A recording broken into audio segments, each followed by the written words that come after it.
Hello दोस्तों, welcome back. ओम नमः शिवाय। तो मैं आज एक इंटरेस्टिंग टॉपिक के ऊपर आप बात करूंगा जो कि है, देखिए, एसेंडेंट ऑफ नवमांश, यानी कि आपका जो D9 चार्ट होता है ना, उसका एसेंडेंट। देखिए, D9 चार्ट का एसेंडेंट बहुत इंपॉर्टेंट होता है कुंडली में, क्योंकि ये डिकोड करने में मदद करता है कि आपका, देखिए, ओवरऑल लाइफ में, मतलब कि बेसिकली देखिए हमारे 20s होता है, फिर जहाँ 20s में हम जो शरारतें करते हैं, मस्ती करते हैं, बट जैसे जैसे 20s ख़त्म होता है, हमारा एक लाइफ सीरियस नोट पे चला जाता है, जहाँ पे हम कुछ चीज़ों को छोड़ देते हैं अपनी ज़िंदगी में, कुछ चीज़ों के ऊपर काम करते हैं और फाइनली किसी चीज़ पे हम सेटल होते हैं। ठीक है, तो यहाँ पे वो कैसे होगा, वो क्या हो सकता है, उसके लिए नवमांश का एसेंडेंट जानना बहुत ज़रूरी होता है कि नवमांश के एसेंडेंट में प्लैनेट्स क्या हैं, नवमांश का एसेंडेंट कहाँ पे जाके बैठा है। देखिए, नवमांश के एसेंडेंट का प्लैनेट कहाँ पे जाके बैठा है, उसके ऊपर तो मैंने डिटेल वीडियो बनाया हुआ है, आप मेरे चैनल पे जाओगे आपको मिल जाएगा आपको। बट यहाँ पे मैं आपको बेसिकली एसेंडेंट से रिलेटेड सारी जो चीज़ें होती हैं, कंजंक्शन होता है, या तो फिर आप कह लीजिए कि वो प्लैनेट कहाँ पे जाके बैठा है, इसमें एक रफ आपको आइडिया देने की कोशिश करूँगा, जिससे आपको एक बेसिक आइडिया मिल जाएगा कि आपकी लाइफ कहाँ पे जाएगी, कहाँ पे वो आप एक, हम कहते हैं ना कि टर्न लोगे अपनी ज़िंदगी में। ये सारी चीज़ें मैं इस वीडियो में बताने की कोशिश करूँगा। तो देखिए, हमारा जो रियल हम अंदर से क्या है ना, रियल हम अंदर से क्या है, वो हमारे नवमांश से पता चलता है। यानी कि आपके मोस्ट ऑफ द टाइम आपका जो true nature, true colour of an individual है ना, वो एसेंडेंट से भी पता चलता है। फॉर एग्जांपल, आप किसी को देख रहे हो कि वो उल्टी सीधी हरकत कर रहा है, गलत तरीके अपना रहा है लाइफ में, बट अगर आप उसका नवमांश जाके देखो, उसका नवमांश एसेंडेंट में जाके, नवमांश के एसेंडेंट को आप देख लो, तो आपको पता चल जाएगा क्या ये आगे जाके सही होगा या नहीं होगा, या फिर ये ऐसे ही रहेगा। इस वजह से नवमांश का एसेंडेंट बहुत ज़्यादा इंपॉर्टेंट हो जाता है। अब देखिए, कुछ कुछ चीज़ें मैं आपको बताता हूँ। जैसे कि देखिए, फॉर एन एग्जांपल, नवमांश के एसेंडेंट में जैसे केतु होता है, ना, तो इस पर तो ऑब्वियसली मैंने वीडियो बनाया हुआ है। बट केतु समझिए आप किसी प्लैनेट के साथ कंजंक्ट है, जैसे कि आप कह लीजिए सैटर्न के साथ कंजंक्ट हो गया केतु नवमांश के एसेंडेंट में। तो यहाँ पे क्या होता है कि एक तो ये डिलेड मैरिज शो करता है, एक तो डिलेड मैरिज शो करेगा। मैरिज को लेके आपको श्योरिटी नहीं है, मैरिज को लेके आपको श्योरिटी नहीं है कि मुझे करना चाहिए कि नहीं करना चाहिए। और कुछ लोगों का हो जाता है ना, थ्रू ट्रांजिट या आपका D1 जैसा भी है, कि कुछ लोगों का हो सकता है कि मैरिज अर्ली एज में हो गया हो। तब क्या कंडीशन बन जाता है कि वो पर्सन को बेसिकली काफ़ी टाइम पे नहीं पता होता है कि यार मैं मैरिज में मैं कितना कैसे मुझे रहना है। काफ़ी टाइम पे उसको मैरिज का आइडिया नहीं होता है। अब वो एक ऐसा पर्सन है जो सबमिसिव है, ठीक है, किसी के सुन के चल लेता है ना, और उसको सही डायरेक्शन हमेशा मिलता है, तब तो वो मैरिज में रह के चल लेगा। But most of the time क्या होता है कि यही केतु और जो कि सैटर्न का कंजंक्शन एसेंडेंट के नवमांश में काफ़ी टाइम पे, खास करके वो देखिए जुपिटर से रिलेशन बना रहा हो, यानी कि पाइसेस साइन में हो आपके, या तो फिर आप कह लीजिए किसी भी तरीके की सैजिटेरियस साइन में हो। बट पाइसेस साइन पे मैं काफ़ी ज़्यादा इसको देखता हूँ, या तो इवन एक्वेरियस साइन में काफ़ी टाइम पे देखता हूँ कि पर्सन का अगर मिड 30s तक मैरिज नहीं होता ना, फिर वो मैरिज के ख्याल अपने दिमाग से निकाल देता है। खास करके सैटर्न और केतु कंजंक्शन जब नवमांश के एसेंडेंट में होता है। इसी पे आगे अगर आप राहु को जोड़ दो, तो राहु यहाँ पे काफ़ी टाइम पे क्या करता है, बेसिकली राहु एक अनयूजुअल मैरिज करेगा, या तो पर्सन एक अनयूजुअल नेचर अपने आप में डेवलप कर लेगा। फॉर एन एग्जांपल देखिए कि सैटर्न ही है और राहु के साथ कंजंक्ट हो गया, काफ़ी चांसेस है ऐसे पर्सन के कि वो अपनी पर्सनालिटी चेंज कर दे। अब पर्सनालिटी कैसे चेंज हो सकता है, आप कन्वर्ट हो जाए कोई और रिलीजन में, खास करके आप सैजिटेरियस एसेंडेंट हो और वहाँ पे सैटर्न बैठा हुआ है और उसी के साथ राहु बैठ जाए ना, काफ़ी टाइम पे आपके लाइफ में ऐसे ऐसे मोड आएंगे जहाँ पे आपको कहा जाएगा, या ऐसे लोग मिलेंगे जो आपके कन्वर्ट करने के लिए प्रोत्साहित करें। अभी आपका महादशा, आपका ट्रांजिट डिसाइड करते हैं कि आप कन्वर्ट होगे कि नहीं, और D1 का एसेंडेंट डिसाइड करेगा कि आप कन्वर्ट होगे कि नहीं। बट ये चीज़ें काफ़ी टाइम पे देखी जाती है। काफ़ी ये जो देखिए कंजंक्शन है, ये आपको काफ़ी टाइम पे फॉरेन चीज़ों से ज़्यादा, आप कह सकते हैं, एक तरीके से लगाव रखने की कोशिश करेगी। ऑब्वियसली प्लैनेट ऐसा है, ओवरऑल चार्ट ऐसा है जहाँ पे फॉरेन आपका रुकने का भी दिखा रहा है। तो ये श्योर शॉट कीजिए कि आप एक ऐसे पर्सन, जैसे कि हम देखिए पुराने मूवीज़ में काफ़ी टाइम पे देखते थे कि पर्सन चला गया विदेश और विदेश के कल्चर उसने अपना लिए। But Rahu and Saturn conjunction काफ़ी टाइम पे ऐसा शो करता है कि ये पर्सन के ऊपर लोगों को जल्दी ट्रस्ट नहीं होगा, क्योंकि मैंने स्टार्टिंग में क्या कहा राहु और सैटर्न कंजंक्शन के बारे में। एसेंडेंट में अगर नवमांश में रहता है तो ये काफ़ी टाइम पे आपको एक तरीके से पूरा कंप्लीट पर्सनैलिटी चेंज पर्सन दिखाता है। आप कुछ थे और आप कंप्लीटली उसके ऑपोजिट बन गए हो, कंप्लीटली आपने चीज़ों को चेंज किया। फॉर एन एग्जाम्पल हम कह लेते हैं कि देखिए जैसे कि जुपिटर है, जुपिटर है आपके एसेंडेंट के नवमांश में। तो जुपिटर अगर फायरी साइन में हो, फॉर एन एग्जांपल एरीज में है, लियो साइन में है, सैजिटेरियस साइन पे है, तो यहाँ पे पर्सन अपने वैल्यूज़ को बहुत हायर लेवल पे रखेगा, बहुत ज़्यादा हायर लेवल पे रखेगा, बहुत ज़्यादा हायर लेवल पे रखेगा। इस वजह से काफ़ी टाइम पे देखा जाता है कि मैरिज में ना प्रॉब्लम्स आती है, क्योंकि आपके लिए आपके वैल्यू सबसे ज़्यादा ऊपर है, उसके बाद आपके पार्टनर का वैल्यूज़ है। और मैरिज का बेसिक कोर क्या है? बैलेंस। तुम्हारा भी मैं सुनूंगा, तुम मेरी भी सुनोगी और हम दोनों मिलके चलेंगे। जुपिटर काफ़ी टाइम पे यही गलती कर देता है। बट अब अगर मैं इसको जस्ट एक एसेंडेंट ना, मैरिज की मैं बात ना करूं, person as a life goes on अपने आप में ग्रो करता है, अपने आप को डेवलप करता है, अपने आप को एक बेटर पर्सन बनाता है। खास करके वो फायरी साइन में हो, इवन वाटर साइन में वो बहुत ज़्यादा इमोशनली भी अपने आप को ठीक कर देता है।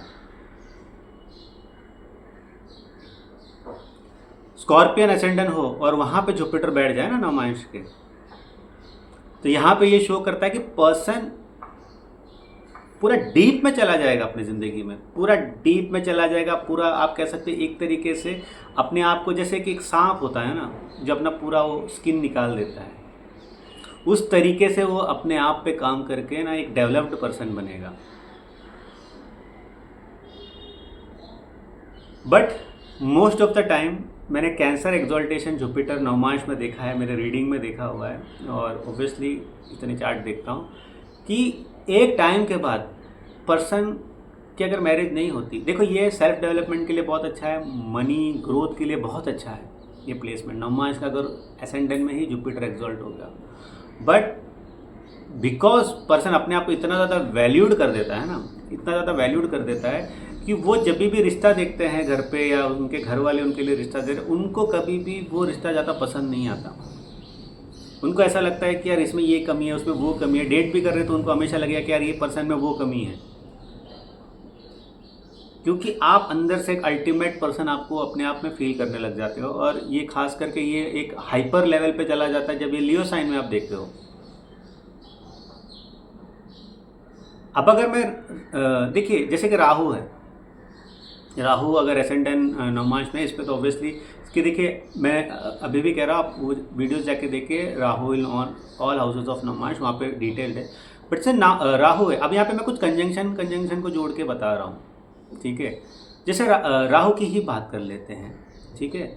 वीनस के साथ कंजंक्ट हो जाए एसेंडेंट में, तो पर्सन बहुत ज़्यादा मेट्रिस्टिक हो जाएगा, खास करके टॉरस साइन में होगा तो बहुत ज़्यादा मेट्रिस्टिक हो जाएगा। उसकी सारी जो चीज़ें हैं ना वो मेट्रिस्टिक प्रैक्टिकलिटी पे रहेगी। मैरिज के लिए, मैरिज वो प्रैक्टिकली ही सोचेगा कि मेरे लाइफ में ऐसा होना चाहिए करके। अब दूसरी चीज़ ये है कि टॉरस साइन में, टॉरस साइन जो है ना एज एन एसेंडेंट नवमांश में, ये काफ़ी टाइम पे मैंने देखा है कि they don't have a good marriage, क्योंकि वो मैरिज कुछ एक मकसद के लिए करते हैं और फिर वो मैरिज में जाके कुछ और चीज़ें ढूंढते हैं जो फिर मिक्सअप नहीं हो पाता। अब समझ रहे हो मैं क्या कह रहा हूँ? टॉरस साइन जब भी एसेंडेंट में रहता है नवमांश के, खास करके वुमन, वो मैरिज किसी और पर्पस के लिए करते हैं और उनका और कोई पर्पस फुलफिल होने लग जाता है। मतलब कि उन्हें चाहिए होता है कि मैरिज में यार ये चीज़ें हो, बट जैसे वो चीज़ें हो रही होती है ना, उनको कुछ और चाहिए होता है। और फिर बिकॉज देखिए Taurus sign end of the day एक मटेरियल का साइन है। आप कितना भी बोलो, टॉरस साइन में इमोशंस कम मिलेंगे आपको। एज ए टॉरस एसेंडेंट उसमें इमोशन आपको कम मिलेंगे। लैंड साइन है, इस वजह से ही मून को वहाँ पे एक्सॉल्टेशन पे हम रखते हैं। तो पर्सन काफ़ी टाइम पे वहाँ पे एक तरीके से इच्छा पूरी नहीं होती वैसे ही फील करेगा। अब अगर यहाँ पे हम मार्स की बात करें, मंगल की बात करें, जो कि एसेंडेंट में अगर नवमांश के होता है, हम कह लेते हैं कि मंगल जैसे कि कैंसर साइन में एक्सॉल्टेशन पे कैंसर साइन में मंगल है यहाँ पे, सॉरी डिबिलिटेटेड मंगल है कैंसर साइन में नवमांश में। पर्सन की हेल्थ उतनी अच्छी नहीं रहेगी कभी भी, जब तक कि वो अपने हेल्थ को अपनी लाइफ की सबसे बड़ी प्रायोरिटी ना बना ले। उसको स्टमक से रिलेटेड इश्यूज रहेंगे, स्टमक इन्फेक्शंस के इश्यूज रहेंगे, कुछ ना कुछ चलता ही रहेगा उसको। कोर जो है ना उसका हेल्थ ही रहेगा। ठीक है, D1 में बहुत अच्छा दिखा रहा है, ये चीज़ अच्छी है, वो चीज़ अच्छी है, बट अगर नवमांश के एसेंडेंट में आपका अगर मार्स डिबिलिटेटेड है ना, वैसा आदमी को अपने शरीर को बहुत सही करना पड़ता है, फिर जाके उसको मैरिज के बारे में सोचना चाहिए, फिर ही उसका मैरिज एक सक्सेस पॉइंट पे जाता है। क्योंकि आपके मैरिज, देखिए फिजिकली फिट होना बहुत ज़रूरी है एक मैरिज में, नहीं हो तो आपको पता है क्या होता है करके। तो सबसे पहली चीज़ अपने आप को अटेंड करना होता है आपको। फॉर एन एग्जाम्पल देखिए, आप अगर आप और कुछ बात करें, जैसे कि अगर देखिए एसेंडेंट में आपके 3-4 प्लैनेट हैं नवमांश के, तो वो जो 3-4 प्लैनेट्स है ना, आपको सारों को पहले अटेंड करना पड़ेगा अपनी लाइफ में। क्योंकि ये जितने प्लैनेट्स हो गए एसेंडेंट में नवमांश के, समझो हम कहते हैं कि चलो मेलिफिक प्लैनेट्स है सारे, राहु है, आपका सैटर्न है, वीनस भी बैठ गया नवमांश में, ठीक है, और सन बैठ गया। ऐसे पर्सन को आपको पता है क्या करना चाहिए? सबसे पहले अपने आप का ध्यान, अपने वर्क कल्चर को सही करना पड़ेगा, उसको अब डे टू डे होना पड़ेगा, अपनी ज़िंदगी को एक रूटीन की तरह जीना पड़ेगा, एक मशीन की तरह बनाना पड़ेगा, तब जाके उसकी लाइफ है ना एकदम सामाजिक वे में एक सही तरीके से चलने लगेगी। अदरवाइज ये पर्सन हो सकता है कि अपने 20s में अच्छा कर रहा था, ठीक ठाक कर रहा था, एक अच्छा इमेज था, बट सडनली वो गायब हो गया दुनिया से नहीं, मतलब एक सोसाइटी से उसकी पहचान चली गई। क्योंकि उसका जो कोर ऑफ लाइफ है ना, वो रूटीन वर्क पे होना चाहिए, हर एक चीज़ पे टिक होना चाहिए। सुबह 6 बजे उठो, वर्क को प्रॉपरली करो। एक दिन भी लेज़ी हो गया वो आदमी, एक दिन भी डे ड्रीमिंग करने लग गया, उसका काम खराब हो जाएगा। अप टू डेट उसको रहना पड़ेगा अपनी ज़िंदगी में, और सारे ब्रैकेट्स अपनी लाइफ में जब वो सही कर देगा ना, टिक कर देगा, सारे जो बॉक्सेस को जब अपनी लाइफ में टिक कर देगा, for example wealth wise, career wise, घर गाड़ी वाइज, तभी ही आपको शादी के बारे में सोचना चाहिए। तो ये सारी चीज़ें हैं। नवमांश का एसेंडेंट बहुत इंपॉर्टेंट होता है। नवमांश का एसेंडेंट का प्लैनेट, एसेंडेंट का जो लॉर्ड है, वो जहाँ जा रहा है वो डिसाइड करता है कि आपके विचार किस तरीके से होंगे, किस दिशा में आप आगे बढ़ना चाहते हो। For an example, ascendant Lord अगर मून है, इसका मतलब कैंसर एसेंडेंट हुए, वो मून जहाँ गया ना, आपका पूरा जो मैरिज को लेके या तो आपकी ओवरऑल ज़िंदगी को लेके आपका जो विजन है ना, वो उसी डायरेक्शन में चलेगा। फॉर एन एग्जाम्पल देखिए, मून आपके तुला राशि में, यानी कि 4th हाउस में आपका मून हो गया, आप एक ऐसे पर्सन बनोगे। हो सकता है कि आप एक स्टार्टिंग पॉइंट ऑफ लाइफ में एक ऐसे पर्सन थे जो ब्लॉक या फ्रेम में काम करते थे, यानी कि जो जैसे आपको ऑर्डर मिला वैसे आप काम करते थे, पहले घर से, फैमिली से, फिर एक वर्क एथिक्स से, जहाँ पे वर्क आपको मिल रहा था, जहाँ पे आप काम कर रहे थे।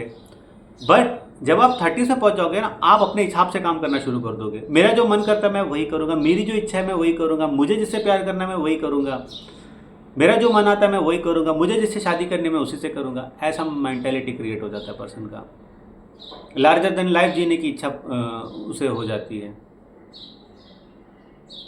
यही मून अगर आपके 8th हाउस में चला जाए नवमांश का, तब आप देखोगे कि आप जो कि दुनिया से कट के दुनिया को अलग तरीके से देखना शुरू कर देते हो। एक टाइम पे जो आपको बहुत अच्छे लगते थे वो आपको आज अच्छे नहीं लगते। आपको लगता है कि अरे ये क्या है, पढ़ा लिखा जाहिल है, मतलब कोई एजुकेटेड आदमी होगा, क्योंकि आपका माइंड किसी और तरीके से अब काम कर रहा है। मून एसेंडेंट में मेलिफिक से कंजंक्ट हो जाए, खास करके जैसे मार्स से हो जाए और वहाँ पे जुपिटर भी ना रहे, जुपिटर का या एस्पेक्ट ना हो रहा हो, पर्सन हमेशा एक एक अजीब से एंगर में रहेगा। देखो किसी किसी कुंडली में हम देखते हैं कि फलाना बहुत शांत इंसान है, बट सडनली उसने कोई वायलेंट एक्ट कर लिया। Moon Jupiter conjunction, moon Mars conjunction की वजह से वो हो रहा है। किसी ने नहीं सोचा ऐसा कर देगा करके। नवमांश के एसेंडेंट में देखो क्या वो बॉम्ब फिट हुआ है वहाँ पे। इसी का एक ही थोड़े अगर जुपिटर इसको एस्पेक्ट कर दे कहीं से, या तो फिर जुपिटर भी इसके साथ बैठ जाए, तब तो पर्सन बहुत ज़्यादा स्पिरिचुअल एंगल पकड़ लेता अपनी लाइफ में। और मोस्ट ऑफ द टाइम देखा है कि जब जुपिटर मंगल और मून के साथ बैठ जाता है ना, पर्सन शिव एक एज के बाद शिव जी के क्लोज चला जाता है। Even Saturn Jupiter Saturn conjunction हो जाए, जुपिटर मून मार्स कंजंक्शन हो जाए, सैटर्न मून मार्स कंजंक्शन हो जाए, सैटर्न जुपिटर मून कंजंक्शन हो जाए, पर्सन शिव जी का भक्त होने लग जाता है। तो ये सारी चीज़ें होती है, बट मेलिफिक प्लैनेट्स मैरिज को कन्फ्यूजन क्रिएट करते हैं, खास करके राहु, केतु, सैटर्न को मैं नहीं कहूँगा, सैटर्न एक्सॉल्टेड है तो उल्टा वो मैरिज को बहुत अच्छे से संभालता है, एसेंडेंट में बहुत अच्छे से मैरिज को कैरी करता है और खुद में एक बड़ा आदमी बनना शुरू हो जाता है। सैटर्न अगर एसेंडेंट में है आपके नवमांश के और वो एक्सॉल्टेड है तो पर्सन सामाजिक वे में एक बड़ा आदमी बनता है, खास करके अगर वो आत्मकार का भी हो जाए, उसकी महादशा भी आ जाए। 7th हाउस आपका बहुत ख़राब रहेगा D1 में, बट ये कंडीशन आपकी यहाँ पे बैठ रही है कि सैटर्न एक्सॉल्ट हो गया, पर्सन प्रैक्टिकली मैरिज को लेगा, अगर उस मैरिज में उसको रहना भी नहीं, जहाँ पे उसको लग रहा है टॉक्सिक है ना, तो उससे हट जाएगा। बट ओवरऑल जब नवमांश में सैटर्न को आप एक्सॉल्टेशन पे देखते हो तो ये पर्सन ग्रो करता है, फैमिली वाइज ग्रो करेगा, वो सामाजिक वे में ग्रो करेगा, वो एक अच्छा नाम उसका करेगा, भले वो लाइफ में किसी भी वो चीज़ों को लेके चले, कोई भी उसने डिसीजन लिया, फाइनली वो सही डिसीजन साबित होगा काफ़ी टाइम पे। तो नवमांश का एसेंडेंट इतना इम्पोर्टेंट हो जाता है। अगर आप कह लीजिए कि सूर्य है नवमांश के एसेंडेंट में, तो देखो इसमें तो इसका सबसे बेस्ट रेमेडी है कि लेट मैरिज, यानी कि 28 के पहले मैरिज आप करो ही नहीं। और अगर आपका 7th हाउस भी डैमेज है तो 33 के पहले आप मैरिज मत करो, क्योंकि जब भी सन नवमांश के एसेंडेंट में होता है ना, पर्सन पहले प्रेफरेंस अपने आप को रखता है। वैसे तो देखो इंडिविजुअली हर इंसान को अपने आप को ही पहले रखना चाहिए, बट देखिए मैरिज में जैसे मैंने कहा सन जो है ना, जहाँ जुपिटर को मैंने कहा कि वो अपने वैल्यूज़ को ज़्यादा इंपॉर्टेंस है, सन का ऐसा है कि मेरे हिसाब से मैरिज चलना चाहिए, मैं जैसा चाहूँ वैसा मैरिज चलना चाहिए। उस वजह से मैरिज में इश्यूज़ क्रिएट होते हैं और इस वजह से काफ़ी टाइम पे पर्सन की मैरिज नहीं चल पाती, खास करके सन एक्सॉल्टेशन पे चला जाता है। इन सम केसेस देखो यही वो होता है जहाँ पे जब सन बहुत ज़्यादा स्ट्रांग हो जाता है, नवमांश के एसेंडेंट में अगर हो जाता है ना, तो आप देखोगे कि रिश्ता आते आते आ गया बट वो आगे बढ़ नहीं पाया, वो साइकिल ऑफ मैरिज उसने कंप्लीट नहीं किया, या तो बार बार ब्रेकअप्स हो रहे हैं बिकॉज इस सन की वजह से हो रहा है। और सन अगर तुला राशि में बैठ जाए, तुला राशि वैसे अच्छा होता है बट ये बहुत इरिटेट करता है, एक मैरिज को बोलते हैं ना फ्री फ्लुएंसी में चलने नहीं देता है। और सन अगर केतु के साथ कंजंक्ट हो गया तो यहाँ पे बहुत अच्छी चीज़ होती है, ये पर्सन में ऐसी एबिलिटी होती है कि ये लोगों को दिशा दिखा सकें, ये लोगों को राह दिखा सकें, ये लोगों को अवेकन कर सकें एज अ प्रोफेशनल। बट शायद उसकी मैरिड लाइफ अच्छी नहीं होगी, या उसकी मैरिड लाइफ डैमेज्ड होगी, या तो फिर वो मैरिड लाइफ ख़त्म कर देगा, बट वो समाज में सही राह और विजन दिखाने वाला पर्सन रहेगा। तो ये एक छोटा सा समरी था नवमांश के एसेंडेंट के ऊपर। अगर आपको ऐसे वीडियोस अच्छे लगते हैं तो ज़रूर लाइक कीजिए, और अगर आपको मुझसे कंसल्ट करना है तो ऑब्वियसली व्हाट्सअप नंबर दिया, आप वहाँ जाके मुझसे कंसल्ट कर सकते हैं। तो अगली वीडियो तक मुझे इजाज़त दीजिए, बाय।